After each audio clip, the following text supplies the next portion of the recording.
Halo teman-teman, kembali lagi bersama Mukti Official.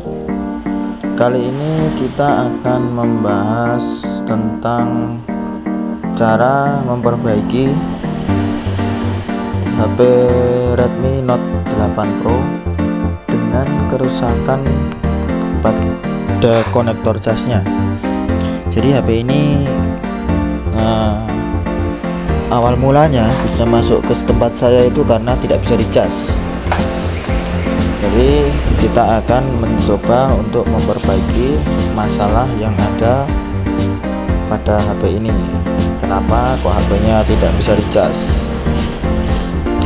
Mari kita simak bersama-sama videonya sampai selesai. Dan jangan lupa untuk yang belum subscribe, segera di subscribe supaya mendukung saya untuk bisa terus membuat konten-konten ringan tentang cara memperbaiki handphone.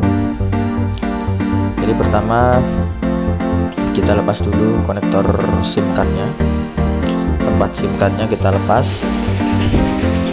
Setelah tempat SIM-nya kita lepas, maka kita panaskan bagian backdoornya.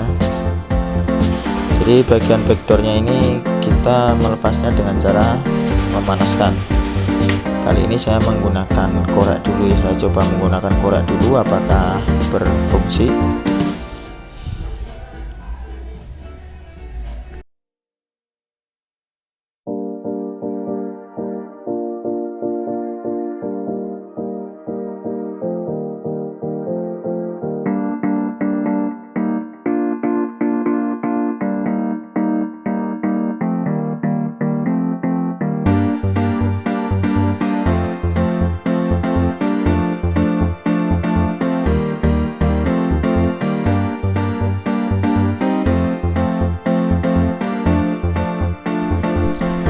Sudah dapat celah ya untuk masuk ya, saya sudah dapat celah untuk memasukkan ini alat saya ini untuk mencari celah.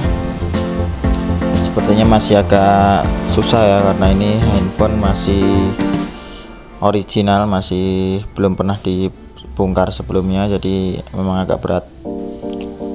Dikarenakan agak berat, saya mencoba alat yang lebih keras supaya tidak meleot-meleot ya. Kita seset keliling sampai semuanya terlepas. Mohon maaf jika sedikit berisik karena posisi counter saya di pinggir jalan ya. Kita coba panaskan terus sampai bagian keseluruhan tutup belakang ini terlepas.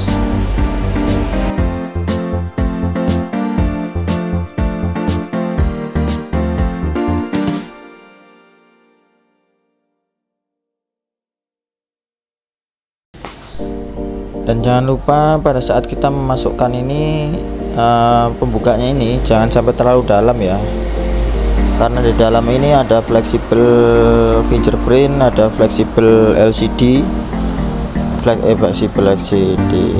Maksud saya fleksibel yang menyambungkan dari mesin ke konektor bawah ya. Jadi harus hati-hati, kita masukkan saja, cukup di pinggir-pinggir saja, jangan sampai terlalu dalam karena nanti jika terlalu dalam apesnya LCD atau fleksibelnya ikut terseset ya.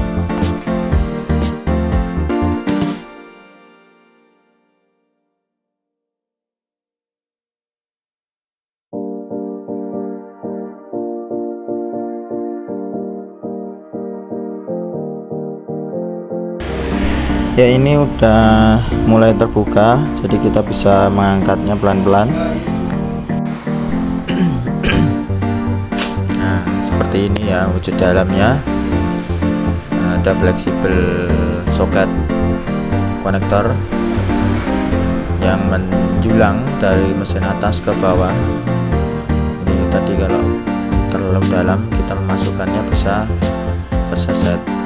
Jadi karena kita mau memperbaiki konektor jasnya, kita nggak perlu melepas bagian penutup atas, jadi cukup kita melepas bagian penutup bawah saja, dimana di sini terdapat bagian dari pengecasan. Dan misalkan nanti dari bagian bawah ini kita sudah kerjakan namun tidak berfungsi atau tidak bereaksi atau sama saja tetap nggak bisa ngecas, baru kita lari ke bagian mesin dengan cara melepas bagian atasnya.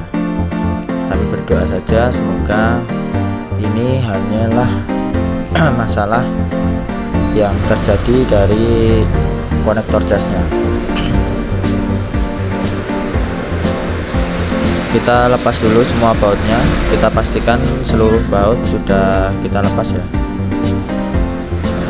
Jadi ada dua penutup seperti ini speakernya kita juga lepas begitu ini. Saat itu ini ada fleksibelnya, kita copot dulu fleksibelnya. Di sini ada soket antena. Soket antena ini juga harus kita lepaskan dulu. Soket antena setelah kita lepas baut yang mengait bagian konektor ya, papan bawahnya kita lepas. Setelah terlepas ada satu aja di bautnya, kita bisa cungkil pelan-pelan seperti ini, kita lepas ya. Inilah bagian konektor bawah yang kita akan coba menggantinya dengan yang baru. Kita bisa belikan ini.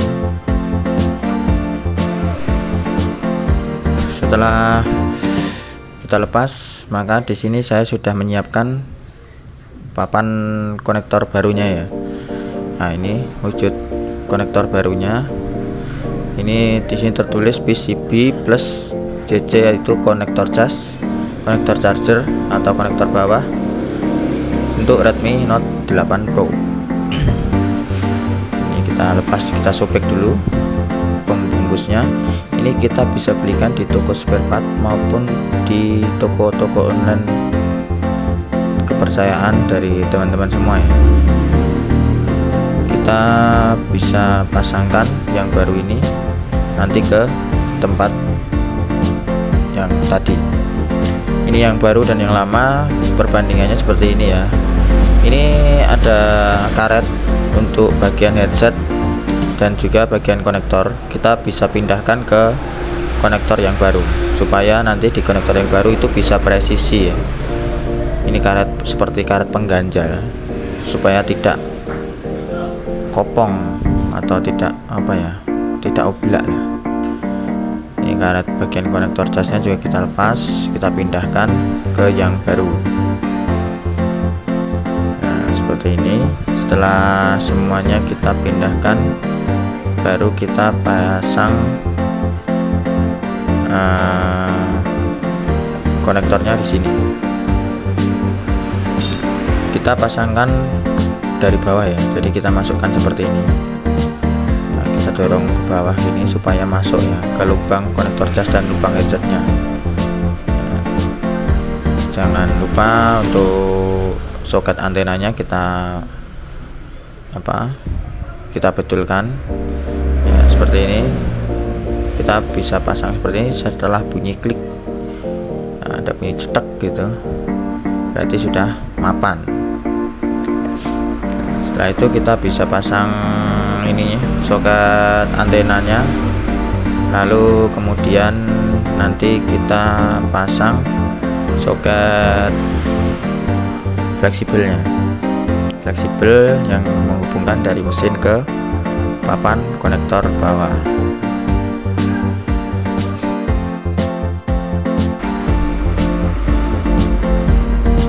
Nah, ini speakernya kita pasang kembali seperti ini.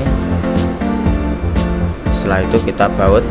Nah, ini baut yang kecil tadi yang hitam kita pasang di bagian konektornya, penguat di bagian konektor papannya ini ya.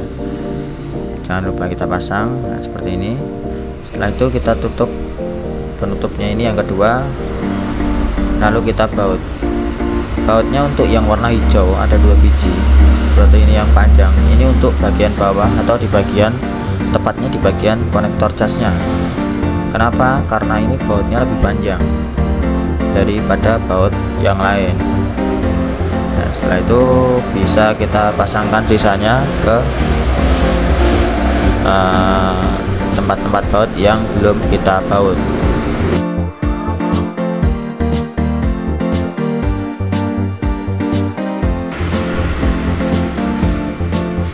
Jika semua sudah terpasang dan terbaut, maka kita lakukan pengetesan cas. Kita colok cas apakah berfungsi.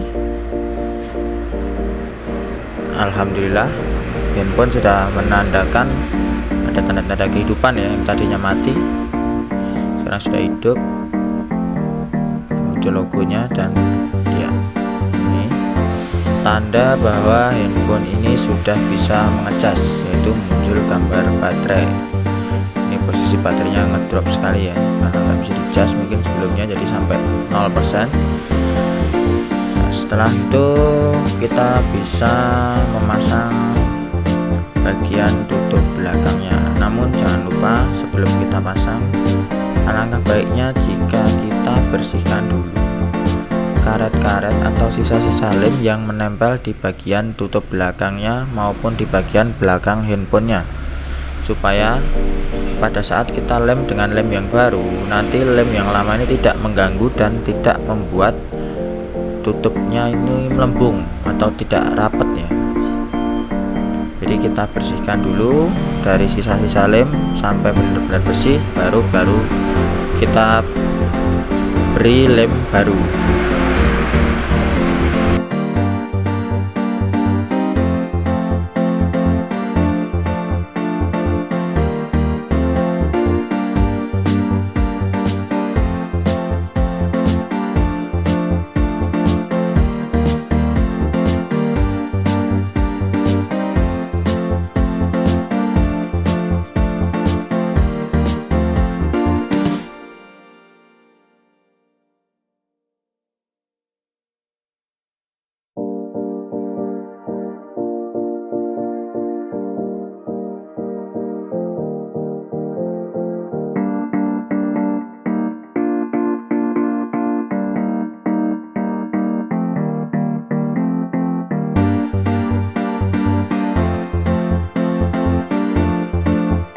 Setelah bersih, sebelum kita tempel backdoornya, jangan lupa kita pasangkan segel garansi.